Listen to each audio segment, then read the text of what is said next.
श्री राम जय राम जय जय राम। श्री राम जय राम जय जय राम। श्री राम जय राम जय जय राम। श्री राम जय राम जय जय राम।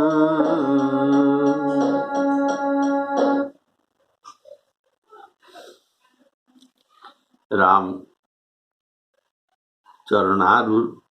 चरणानुरागी श्रोतृवृंद सभी को राम राम कहते हुए आज का राम कथा प्रसंग शुरू करना।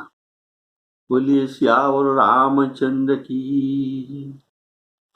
आप पिछले एपिसोड से सुन रहे थे कि लखन जी महाराज सुमित्रा माता जी से विदा लेने के लिए गए थे। उनको भव्य जो विदाई और सुंदर आशीर्वाद तो मिला, तो वे वहां से विदाई लेकर वहां गए। तो कहाँ गए? जहां जानकी नाथ जी थे और ये उनका प्रिय है, उनके साथ जाने के लिए। तो उनका प्रिय साथी पाकर ये बड़े प्रसन्न हुए, कारण इनके मन में थोड़ा शंका था कि ये अगर मेरा ये देर होने के कारण ये वन को मुझे छोड़कर तो चले जाएंगे। तो उनको साथी मिल गया, इसीलिए लखन जी बड़ा प्रसन्न हुए। श्री राम जी और सीता जी के सुंदर चरणों की वंदना करते हैं लखन जी महाराज। वे उनके साथ चले और राजभवन में आए। तो नगर के स्त्री पुरुष आपस में कह रहे हैं कि विधाता ने खूब बनाकर बात बिगाड़ दी है।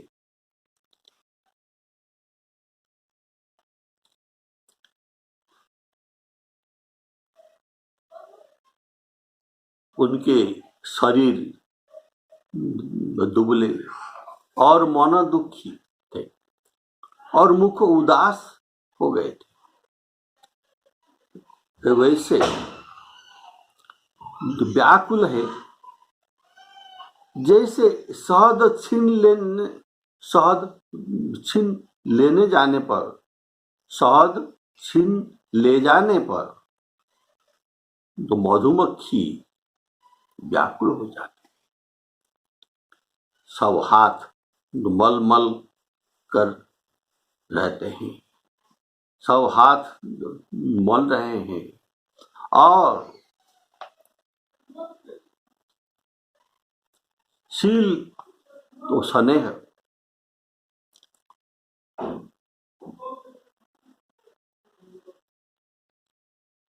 से ये सब पछता रहे हैं, जो मानो बिना पंख के पक्षी व्याकुल हो रहा।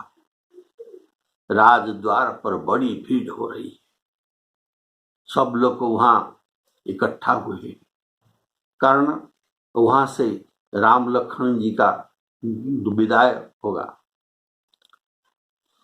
उनके अपार विषाद का वर्णन नहीं किया जा सकता।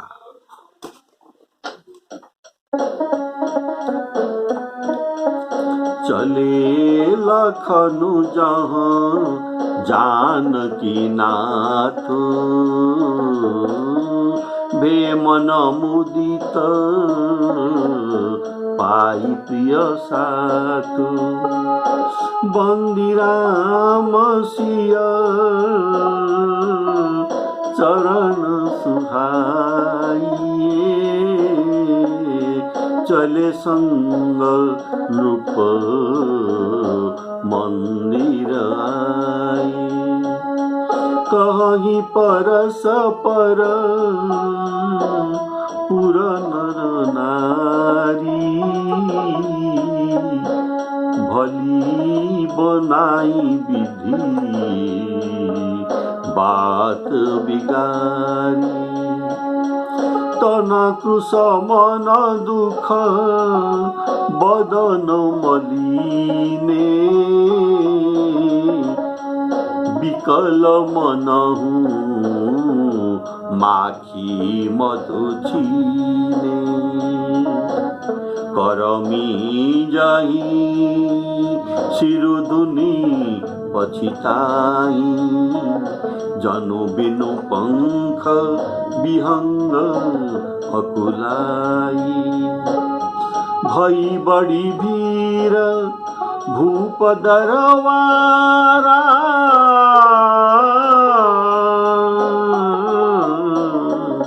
बरनी न जाई विषाद अपारा श्री राम जय राम जय जय राम। श्री राम जी पधारे हैं। ये प्रिय वचन कहकर मंत्री ने राजा को उठाकर बैठाया। सीता सहित दोनों पुत्रों को देखकर राजा बहुत व्याकुल हो गए। सीता सहित दोनों पुत्रों को देखकर राजा बहुत व्याकुलित हो गए और स्नेहवश बारंबार उन्हें हृदय में लगा लेते हैं, अर्थात उनके देह में बल नहीं था, लेकिन स्नेह के बस ये बल पाकर उठते हैं और उन्हें हृदय में लगाते हैं।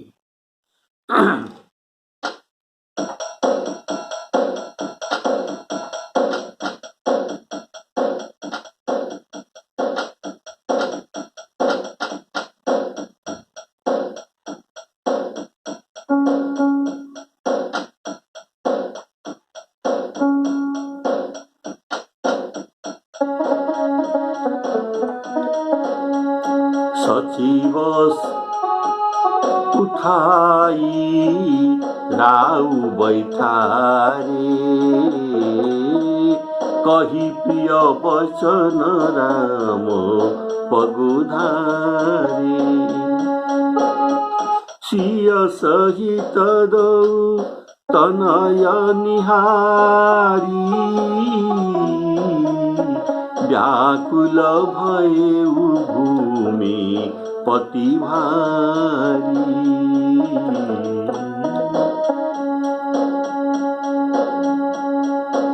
सिय सहित सुत सुभगदौ देखी देखी अकुलाई बारही बार स्नेह बस राउले उरलाई श्री राम जय राम जय जय राम। राजा व्याकुलित है, वे बोल नहीं सकती। हृदय में शोक से उत्पन्न हुआ भयानक संताप है। तब रघुकुल के वीर श्री रामचंद्र जी ने अत्यंत प्रेम से राजा के चरणों में सिर नवाकर उठकर विदा मांगते हैं। हे पिताजी, मुझे आशीर्वाद और आज्ञा दीजिए।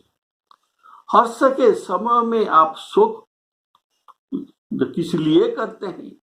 हे तात, प्रेम के बस कर्तव्य कर्म को त्रुटि करने से जगत में आपकी जस जाता रहेगा और आपके निंदा भी होगी। सकई न बोली विकल नर नाहु, शोक जनित उर दारुण दाहु। नाई शिशुपद अति अनुरागा, उठी रघुवीर विदा तब मांगा।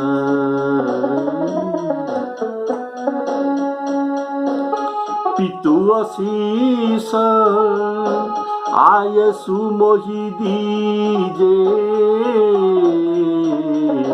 हरस समय विषम कत कीजे। तात किए प्रिय प्रेम प्रमादु, जसु जग जाई होई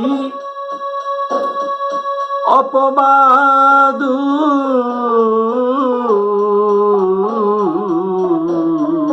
श्री राम जय राम जय जय राम।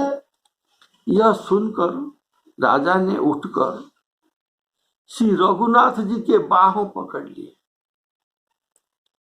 और कहा, हे तात सुनो, तुम्हारे लिए मुनि लोग क्या कहते हैं, सुनो कि श्री रामचंद्र जी चराचर के स्वामी है, अर्थात भगवान है।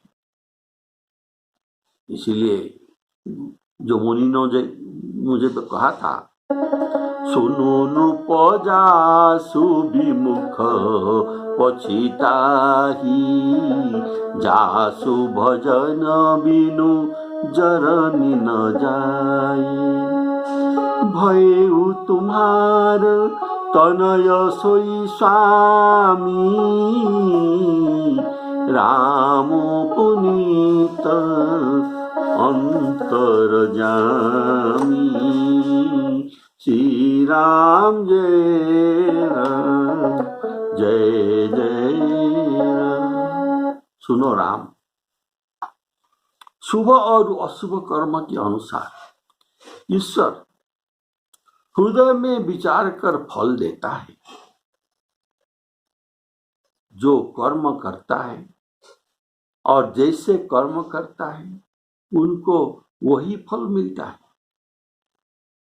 ऐसा वेद के नीति है। यह तो सबको ही कहते हैं, अर्थात ईश्वर सबको कर्म फल देते हैं और स्वयं कर्मफल का भोग करते नहीं। कारण ये ईश्वर है, अर्थात ये फल दाता है, फल देने वाले, लेकिन फल भोगता नहीं, ये भोगने वाले नहीं। इसीलिए तुम किस कारण, तुम तो ईश्वर हो, तुमको ऐसा कष्ट क्यों हो रहा है? नारद जी तो कह रहे थे, प्राणियों को कर्मों का फल भोगना पड़ता है, लेकिन ईश्वर के ऊपर और कोई नहीं है, अर्थात उनको कर्म फल भुंजाने वाला कोई नहीं है। कर्म शुभाशुभ तुम ही न बाधा, आजुल अवलगी तुम ही न काहू सादा।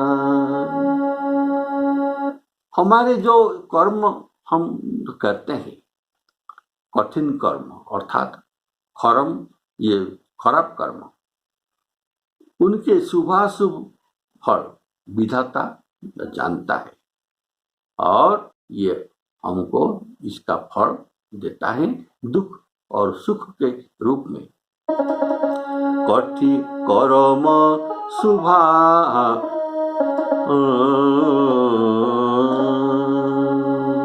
कठिन कर्म गति जान विधाता, जो शुभ अशुभ कर्म फलदाता। इसलिए मेरा भी जो बुरा कर्म है इसी का फल मुझे मिलना चाहिए। मेरा भूल में राम को वनवास न जाना चाहिए। एक का अपराध हो और दूसरा कोई इसका फल भोग करे, ये कैसा है? अपराध में कैकेयी और मंथरा, ये तीनों का अपराध हुआ है। तो कैकेयी के मुख वर मांगा, कैकेयी के मुख में ये वर मांगा, तो दंड किसको देना चाहिए? मुख को दंड देना चाहिए, दंड मुख को देना चाहिए। लेकिन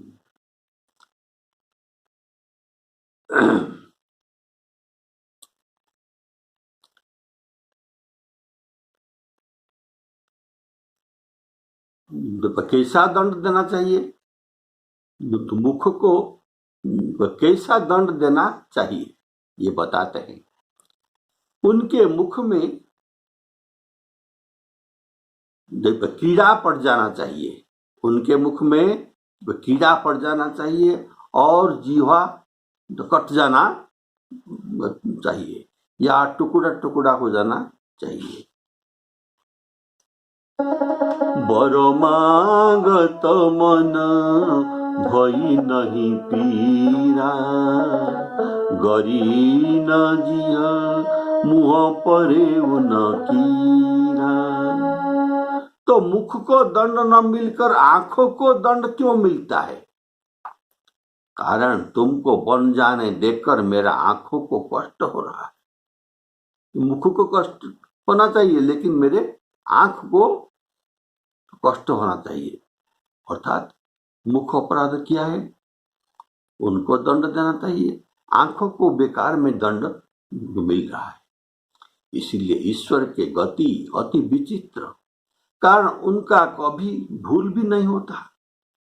ईश्वर कभी भूल भी नहीं करते। तो ये कैसा बात है? एक अपराध करता है, दूसरों को दंड मिलता है। ये भगवान की गति बड़ा विचित्र है। राजा राम जी को जो कहते हैं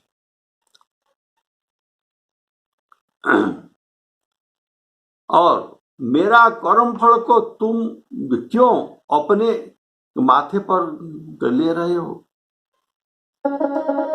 जो कर्म जो करता है उसको ही उसका फल को चखना चाहिए। कर्म प्रधान विश्व करी राखा, कर्म प्रधान विश्व करी राखा।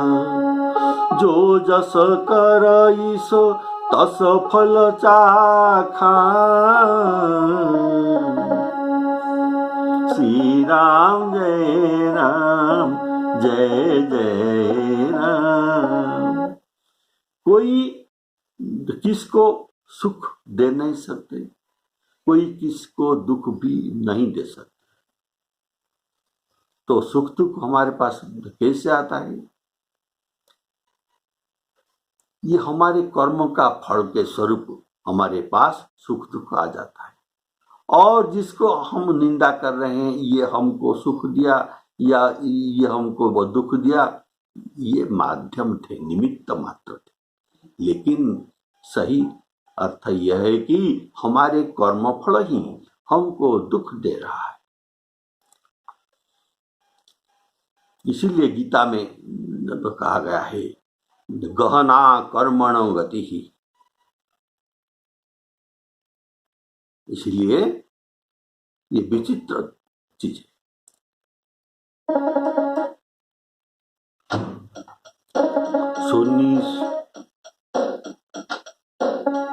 सुनी स्नेह बस उठी नरनाहा राजा दशरथ बैठा रे रघुपति गहिबा। सुनहु राम तुम कहु मुनि कहि, राम चराचर नायक ही, राम चराचर नायक ही। शुभ अरु अशुभ कर्म अनुहारी, ईशु ईश्वर ईशु देई फल हृदय विचारी। करई जो कर्म पाव फल सोई, निगम नीति असी कह सब कोई। श्री राम जय राम जय जय राम। और करे अपराध को और पाव फल भोगु, अति विचित्र भगवंत गति, अति विचित्र भगवंत गति। को जग जाने जोगु।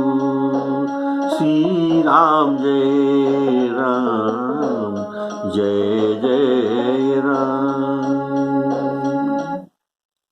राजा ने इस प्रकार श्री रामचंद्र जी को रखने के लिए छल छोड़कर बहुत से उपाय किए, पर जब उन्होंने धर्म धुरंधर धीर और बुद्धिमान श्री राम जी की रुख देख लिया, ये रहने वाले नहीं है, तो ये रहते हुए जान नहीं पड़े।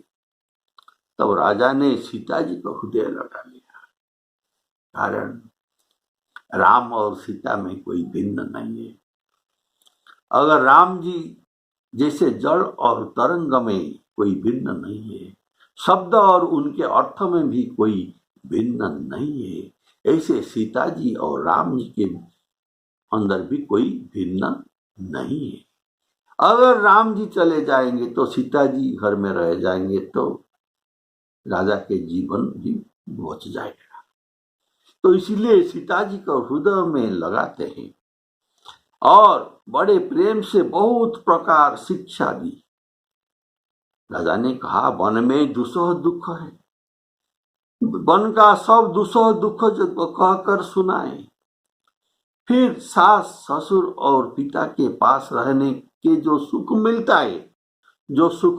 मिलता है उनको भी समझाए। राय राम राखन हित लागी, बहुत उपाय किए छल त्यागी। लखी राम रुख रहत न जाना, धर्म धुरंधर धीर सयानी। तव नृपसीय लाई उरलीनी, अति हित बहुत भांति सिख दीनी। कहिबन के दुख दुसह सुनाए, सासु ससुर पितु सुख समुझाए। बहुत उपाय किए छल त्यागी, बहुत उपाय किए छल त्यागी। ये कौन कौन सा बहुत उपाय किए, तो सुनिए। पहले कैकेयी को कहा, राजा ने पहले तो कैकेयी को कहकर चेष्टा करते हैं राम जी को रखने के लिए। वे कैकेयी को कहते हैं जैसे भी हो राम को घर में रख लो, नहीं तो तुमको जीवन सारा पछताना पड़ेगा। राखु राम कहूँ जेहि तेहि भांति, नाही तो जरिही जन्म भरी छाती। ये था प्रथम चेष्टा। तो दूसरा प्रयत्न राजा करते हैं राम को रखने के लिए। ये विधाता को निहोरा करते हैं, प्रार्थना करते हैं कि ये विधाता ऐसा करिए जैसे रघुनाथ वन को जाना नहीं पड़े। विधि ही बनावराओ मन माही, जेहि रघुनाथन कानन जाही।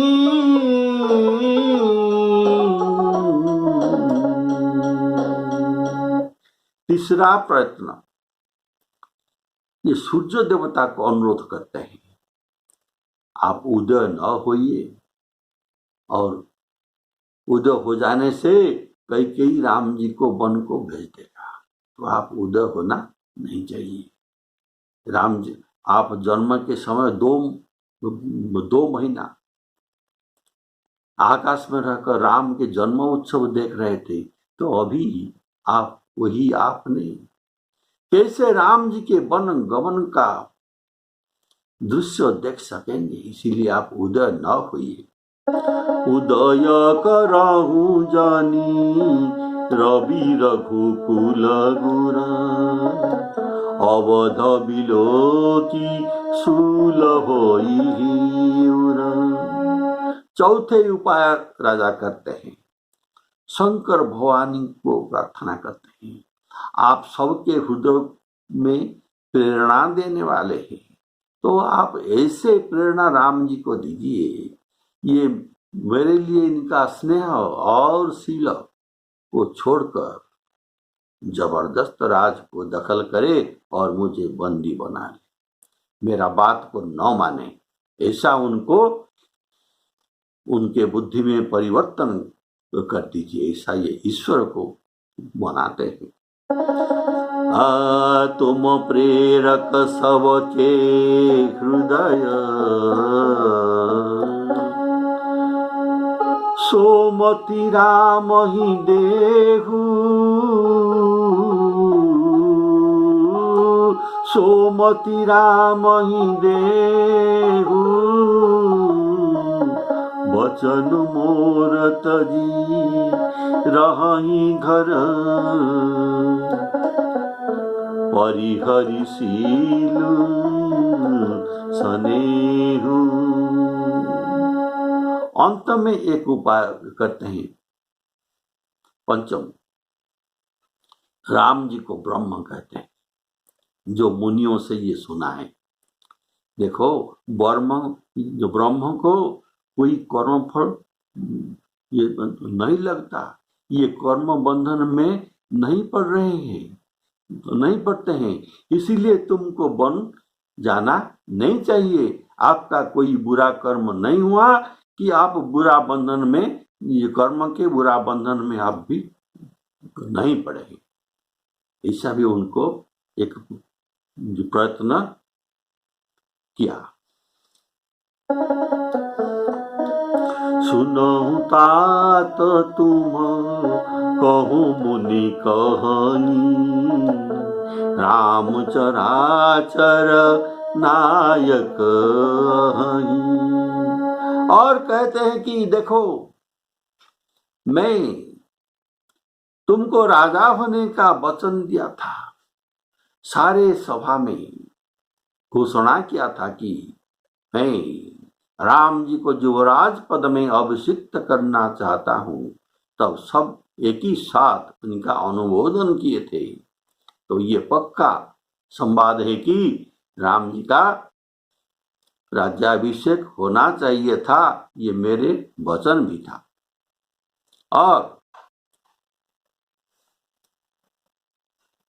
इसीलिए मुझे बंदी बनाओ।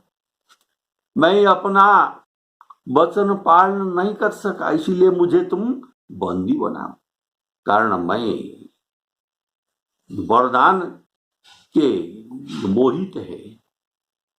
अब तो मुझे बंदी बनाकर स्वयं राज सिंहासन को अधिकार करो। अहम कैकेयी वरदानेन मोहितः अयोध्यायां त्वमेव भव राजा निगृह्य मां, मुझे बंदी बनाकर आप राजा बन जाओ।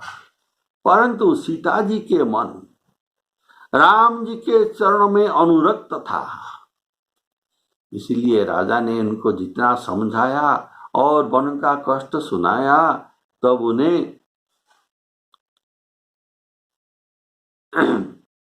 राम जी के चरण में अनुरक्त के कारण उनको घर अच्छा नहीं लगा और न वन भयानक भी लगा। फिर और सब लोगों ने भी वन के विपत्तियों की अधिकता बतलाकर सीता जी को समझाते हैं। मंत्री सुमंत्र की पत्नी भी वहां थे और गुरु वशिष्ठ जी की पत्नी अरुंधति भी वहां थे।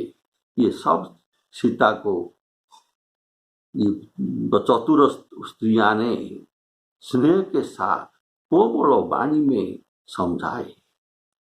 तुमको तो राजा ने वनवास नहीं दिया है, इसीलिए जो सासू ससुर और गुरु कहते हैं तुम वही करो।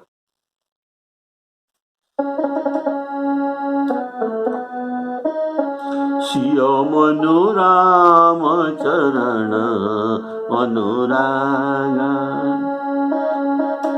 घरु न सुगमु बनु अगमु न लागा और सबही सिय समुझाई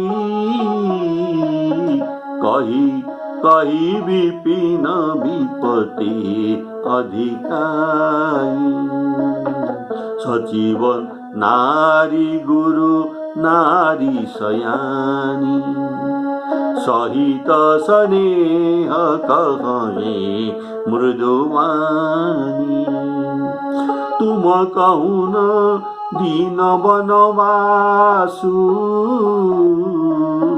करहुज कही ससुर गुर सासु। उनके ये सब शीतल वचन था, लेकिन उनको अच्छा नहीं लगा। यह शीतल हितकारी मधुर और कोमल सीख सुनने पर सीता जी को अच्छी नहीं लगी। वे इस प्रकार व्याकुल हो गए मानो शरद ऋतु के चांदनी लगते ही चकई जैसे व्याकुलित हो जाता है। शिख शीतल हित मधुर मृदु सुनि शीत ही न सोहाती सुनि शीत ही न सोहानी शरद चंद चंदिनी लगत जनु चकई अकुलानी। श्री राम जय राम जय जय राम। सीताराम अर्पणामस्तु।